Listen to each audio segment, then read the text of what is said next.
Hello Year 9, hope you are all well. So welcome to our first online lesson. Today we are going to be reflecting on what we've covered so far this year, and then we will start looking at topic 1.4, and in particular we'll be looking at different types of business ownership.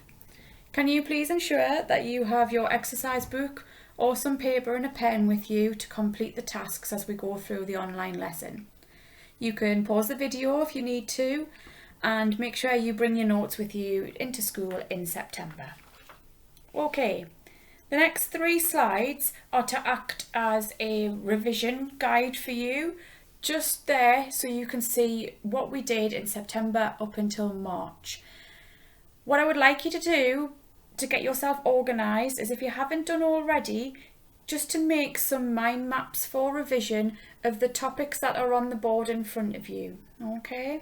So we'll remember that in September we started looking at what is meant by enterprise and entrepreneurship, and then everything that's listed on board were the lessons that we looked at. Okay, we then looked at 1.2, which was all to do with small businesses spotting a business opportunity. And again, everything that's listed on there is what we covered in our lesson. So hopefully those things written down in front of you are jogging your memory, and hopefully you'll be able to make some revision guides from that. Then we looked at 1.3, and it was all to do with that small business putting their idea into practice and actually making it a reality. We ended with looking at the sources of finance, and you also had your end of topic assessment. Okay, so thinking about those 3 subtopics, there are 3 review questions on the screen in front of you. Remember to look at the command word. So we have a state question, which is really just a list. Then there is a what is meant by. So I would like you to think about that as just a definition sentence. And then there is an explain question. Remember, explain questions in your exam are worth 3 marks. And we had been practicing 3 minutes for each of those. Okay, so your answer for that one, please don't rewrite the question, just go straight into your point and try and use because, leading to and therefore. You'll now need to pause the video, spend about 4 minutes on those, and then we'll go through them. Okay? Right then, hope you did them the way they're intended, and I hope you've got a written reference of them. So these are some things that you could have had. So as you'll see, I've got the answers that you might have had in green there. If we think about adding value, that's anything a business can do to make the product or service worth more in the eyes of the consumer. So the main ones are to make it convenient. Anything you can do to make it easier for your customer, then they're willing to pay a lot more for that. If we add a brand, a logo to our product, some people will then pay that premium price. That USP, we might add that unique selling point, or we might have a reputation for outstanding customer service, high quality. Our packaging might be functional, and people may be willing to pay more for that. Or it may be that we have a range of ingredients or different flavours. Okay. Question 2 was taken from 1.2. What is meant by secondary research? And hopefully you've written down that it's research that's already there. It already exists. Somebody's carried it out for their own intention, and it may be that you are looking on the internet for that research, or it's coming from a book, from a newspaper, anything that already exists. And then finally, from 1.3, you have explain a suitable objective for a small business. And I went straight into my point with survival. Survival because the business needs to be able to operate against similar businesses, leading to customers buying from them, therefore generating enough revenue to pay the outflows of the business. Now you can see I've used key terms from the topics that we had learnt during our time in Year 9, and you'll see that I've used the connectives that we've been using in class. Okay, moving on. Right, so in 1.4 this slide here shows you what the specification from Edexcel needs us to be aware of. And in this particular online lesson, we're going to be looking at limited and unlimited liability. And then we are going to be looking at what is meant by a sole trader and a partnership. You will then look at private limited companies and franchises in our next online lesson. Right. A really important concept in business that you must try and get sorted in your head to what it means is the concept of unlimited liability. Now, I think I've used this concept in lessons quite a few times, but this is the first time we've actually come across it really in the specification. And I think I've also referred to the programme on Channel 5, if you can't pay, we'll take it away. So it's a little bit like bailiffs and liability in terms of what people are responsible for. Now, as it says on the screen, if the business has debts, the owners of the business must pay for them. They're liable, they're responsible for that debt. Now, imagine we own a business and imagine you have debt, you owe people up to the value of £10,000. Now, if you only have assets in your business, asset meaning something the business owns, if you only have assets totaling to £5,000, then you clearly haven't got enough to pay your debt. So then it may be that your car, your house, your yacht, if you're lucky enough, any other personal assets may be seized to pay that debt that you have. Okay, so unlimited, there is no limit to the debts and the liability, that responsibility that you have. Now, what does that mean in terms of implications? If a business owner that is a sole trader or a partnership, they will have unlimited liability. Okay, so in the eyes of the law, the sole traders or the partnership are the same entity as the business. They are not separate things. Now, we will also need to be aware, in America, businesses that have unlimited liability are known as unincorporated. So it's really important you understand unincorporated as well as the concept of unlimited liability. Okay, pause the video if you need to, make some notes. It's really important that you understand that concept of unlimited liability. Right, moving on. The opposite to unlimited liability is limited liability. So it's still to do with debt, it's still to do with money. But now it's to do with the amount that the owners are personally responsible for.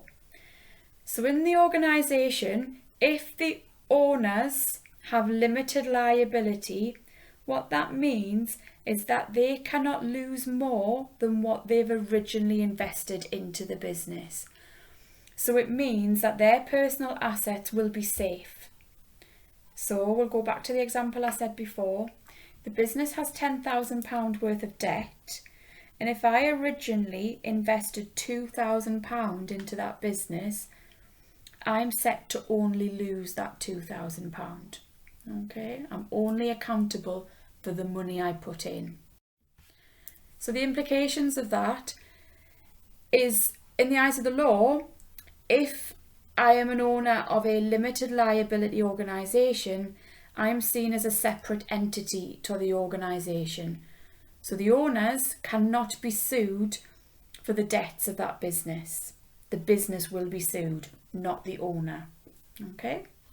It also means that shareholders, people that have bought shares, can only ever lose their original investment. And just as we learned before, in America, if a limited liability organisation, they would be known as an incorporated business. So we need to know both. Unincorporated, unlimited liability. Incorporated, limited liability. Right, so I'd like you to now tackle this exam style question that's on the screen. It's a 3-marker, so you have 3 minutes. Command word being explain. You have to explain one benefit to shareholders if a company has limited liability. Now, as I've said at the bottom of your screen, please remember, do not copy the question out. You will receive no marks for doing that. So instead, you need to start with your point. What is your benefit in this case? That benefit, why it's a benefit, what that benefit would lead to, and then the therefore, what's the end benefit to shareholders? Okay, so pause the video, time yourself for 3 minutes, and then we'll go through the question. Okay, so hopefully you've got something like this. Remember, yours will not be wrong if it's not exactly this. There are lots of possible answers you could have had, but this is just one way to have tackled it. So I've gone with reduced risk. Reduced risk because shareholders are not responsible for the debts of the business if it goes bust, leading to their personal assets being safe. Therefore, the shareholders only lose the money they originally invested. I haven't rewritten the question. I've used my 3 connectives and I've got a clear point, and the examiner will be able to see from the way I've structured my response that I understand the concept of limited liability. Moving on. What we're going to look at are startup businesses. So startup businesses in theme 1 are all to do with those small independent businesses. Okay. Some may choose to start up as a limited company where they are reducing the risk, but the majority of startups will start as a sole trader or a partnership, clearly because it is cheaper and easier to do so. Once they are established, once that business grows and they expand, then they want to have limited liability because clearly they want to reduce their risks and their losses. So they may then change from being a sole trader or a partnership to becoming a limited liability company. And then further down the line, they might actually then want to raise finance by selling shares, by floating on the stock market. So they will want to become a public limited company. Okay. So the first one that we're going to look at, so please make some notes about this as you go through the slide, is what is known as a sole trader. So sole trader is when a business is owned by one person. That business may also be known as a sole proprietor. Now they can employ other people, they can have employees and pay them, but the people that they employ will clearly not be involved in the control of the business. Okay. Now, just like every other business, sole traders have to pay their tax on their profits. And for sole traders, this is in the form of income tax, VAT, value added tax, and also national insurance contributions. Now, as we've just learned, this type of business will have unlimited liability, so it's very risky in terms of their financial losses, and they are also known as unincorporated. Now on the right of your screen, I've put a list of examples of various different sole trader businesses, and you'll see they're common with small businesses, independent, okay, without which our economy really can't run. Now what I would like you to do is I would like you to draw the table that's on the screen in front of you, because I'm going to ask you to watch a video with Greg James, the BBC One radio presenter, and you are going to populate those columns as you watch the clip. So there's the clip here on the screen, watch it, fill in your advantages and disadvantages as you go, and then we'll discuss it after you've watched it. Right then, hope you enjoyed that small clip, and these are the type of things that I really wanted you to take note of during that video. So please ensure that you have this type of thing written down in your notes because it's important for your revision. So what we could see from those couple of examples there from the festivals was that the clear advantages of owning your own business is that you are your own boss. You have nobody telling you what to do, when to do it.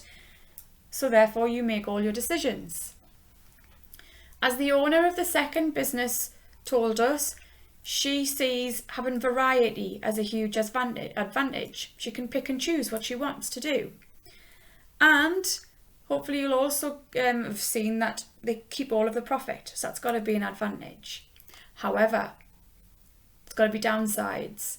And one of the huge downsides is that at the beginning, there's so long hours that these entrepreneurs, these sole traders need to put in. They're going to have unlimited liability, so it's going to be risky. With that will come a lot of responsibility, and unfortunately, there's nobody to share that responsibility and decision making with. So please make sure you've got some notes on those. Okay, moving on to our second form of business ownership. And now we've got a partnership. So a partnership, I want you to remember, this is where 2 to 20 people join to form a partnership. They have joint ownership of the business. They then have somebody else, or 19 other people, 18 other people, to then carry out the decision making with. They might employ somebody to be the manager of the business, or they may choose to do it themselves. Unfortunately, they're still going to have unlimited liability, but then those losses will be shared between the other partners. But unfortunately, their personal possessions may still end up being seized, depending on the debt of the business. Profits will have to be shared, but it also means that the more partners, the more capital that they're bringing into the business. On the right of your screen, you'll see that I've listed some examples of different common partnership businesses. Okay. Now, as I've already said, partners will have unlimited liability. However, there is a modern type of business ownership where partnerships can set up to run as a limited liability partnership. So from the outset, they're reducing their financial losses because they will have that benefit of only losing what they've put in. Now, partnerships, when they form, they don't have to, but they're advised to seek advice from a solicitor and to then set up a deed of partnership where they will have a legal document and it will outline the things that I've put on the screen, just so if 5 years down the line they have a disagreement, they have an argument, they want to then dissolve the partnership, it will be in writing of what was said when they first set up that partnership, and that's legally binding. Okay?